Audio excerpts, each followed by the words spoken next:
Hello दोस्तों, आप सभी का स्वागत है इजी पढ़ाई यूट्यूब चैनल पे।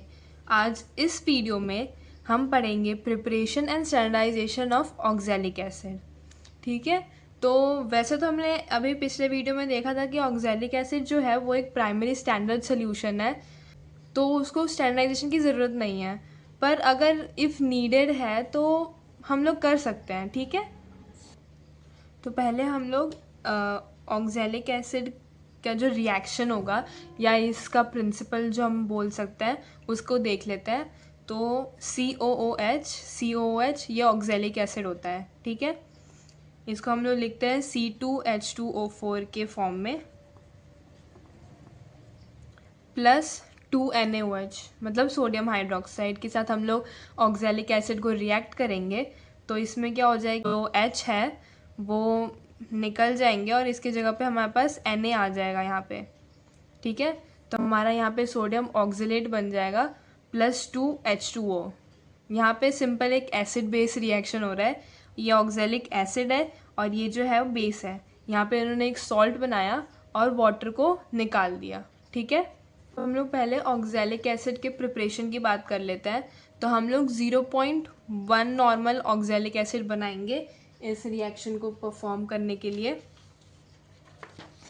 ठीक है, तो यहाँ पे पहले हम लोग देख लेते हैं कि जो ऑक्सैलिक एसिड का फॉर्मूला होता है वो हमने देखा कि C2H2O4 होता है प्लस 5H2O, मतलब जो होता है ना ये पेंटाहाइड्रेट होता है ऑक्सैलिक एसिड।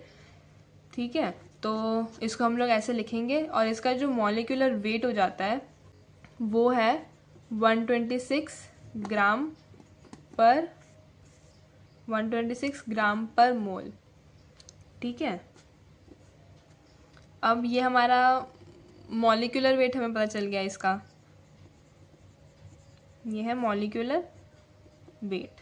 अब हमने इससे पहले वाले वीडियो में देखा कि हम लोग कैसे कंसंट्रेशन फाइंड आउट करते हैं। हमने नॉर्मेलिटी का फॉर्मूला पढ़ा था, gram equivalent upon volume of solution. ठीक है, तो अब हम पहले देखते हैं कि ग्राम इक्विवेलेंट का भी हमने एक फॉर्मूला पढ़ा था कि हम लोग ग्राम इक्विवेलेंट कैसे निकालेंगे। Gram equivalent is equals to molecular weight upon acidity slash basicity, मतलब एसिडिटी या फिर बेसिसिटी जो भी हो। ठीक है, तो मॉलिक्यूलर वेट हमने यहाँ पे देखा कि हमारा क्या है 126, तो हम यहाँ पे 126 लिख देंगे। एसिडिटी बेसिसिटी हमें ऐसा पता चलेगा कि ये जो हमारे पास रिएक्शन है इसमें हाइड्रोजन निकल रहे हैं, या जो हाइड्रोजन है वो ऐसा है कि वो निकल सकते हैं। तो हमारे पास यहाँ पे एक ऐसे COO माइनस और COO माइनस वाला स्ट्रक्चर बन जाएगा। तो मतलब यहाँ पे हमारे पास 2 इलेक्ट्रॉन्स निकल रहे हैं, तो इसका यहाँ पे हम लोग लिख सकते हैं 2। ठीक है, इसको हम लोग सॉल्व करेंगे तो हमारा हो जाएगा 63 ग्राम पर मोल। अब हम इस 63 को इस नॉर्मेलिटी वाले फॉर्मूला में रख देंगे। तो यहाँ पे हमारे पास आ जाएगा 63 अपॉन वॉल्यूम ऑफ सोल्यूशन हमारा 1 लीटर रहेगा, तो यहाँ पे हम लोग 1 लीटर हो जाएगा। तो हमारा नॉर्मेलिटी इतना है अगर हम लोग 1 नॉर्मल बना रहे हैं। ठीक है, तो अगर हम लोग 0.1 नॉर्मल बना रहे हैं तो हम लोग 6.3 ग्राम को 1 लीटर में डिज़ोल्व करेंगे। ठीक है, 6.3 ग्राम ऑफ ऑक्सैलिक एसिड को हम 1 लीटर ऑफ डिस्टिल्ड वाटर में डिज़ोल्व करेंगे तो हमारे पास 0.1 normal solution of oxalic acid आ जाएगा। ठीक है, तो ये हमारा यहाँ पे प्रिपरेशन हो गया।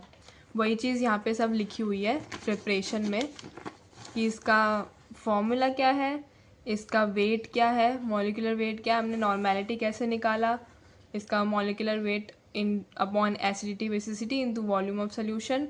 तो ये यहाँ पे ऐसे 1 नॉर्मल के लिए हमारा हो जाएगा 63 ग्राम इन 1 लीटर और 0.1 नॉर्मल के लिए हो जाएगा 0.1 नॉर्मल के लिए हो जाएगा 6.3 ग्राम इन 1 लीटर।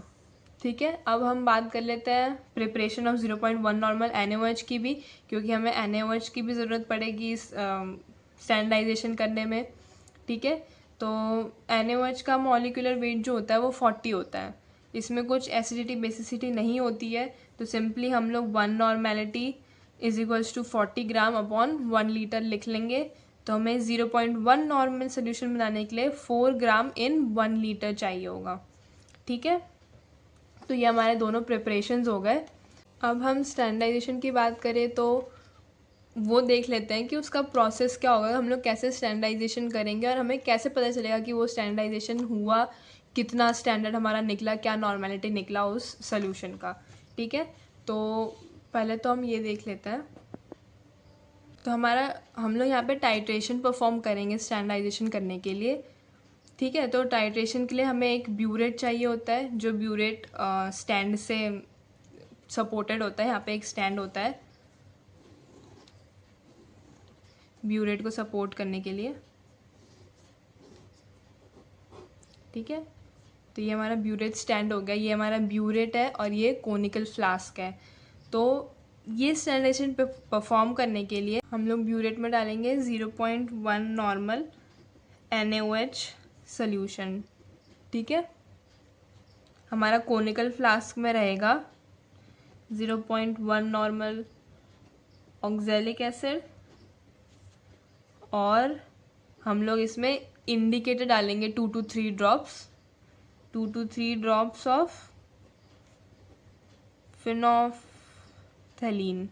ठीक है, तो जैसे जैसे NaOH इस कोनिकल फ्लास्क में गिरेगा ड्रॉप बाय ड्रॉप, वैसे वैसे ऑक्सैलिक एसिड के साथ रिएक्ट करेगा और सॉल्ट बनाएगा। ठीक है, पर जब oxalic acid totally finish up हो जाएगा, एकदम ख़त्म हो जाएगा कि अब एक भी मॉलिक्यूल ऑफ ऑक्सैलिक एसिड नहीं बचा है, तब जो NaOH गिरेगा तो उससे क्या हो जाएगा कि जो मीडियम होगा इस सोल्यूशन का वो बेसिक हो जाएगा, है ना, वो बेसिक हो जाएगा।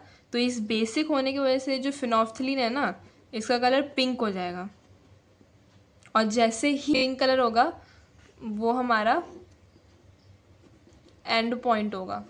ठीक है, तो कलरलेस टू पिंक हमारा एंड पॉइंट होगा। जैसे ही हमें एक परमानेंट पिंक कलर मिलेगा वो हमारा एंड पॉइंट होगा, और हमें पता चल जाएगा कि हमने कितना अमाउंट ऑफ NaOH यूज़ किया कि हमारा जो ये सोल्यूशन है वो बेसिक हो गया। ठीक है, अब हम यहाँ पे ऐसे पढ़ लेते हैं कि कैसे हमें लिखना होगा एग्ज़ाम में। तो इसमें ये है कि fill the burette with 0.1 normal solution, फिर 10 ml of 0.1 normal oxalic acid जो है वो हम लोग कोनिकल फ्लास्क में डालेंगे।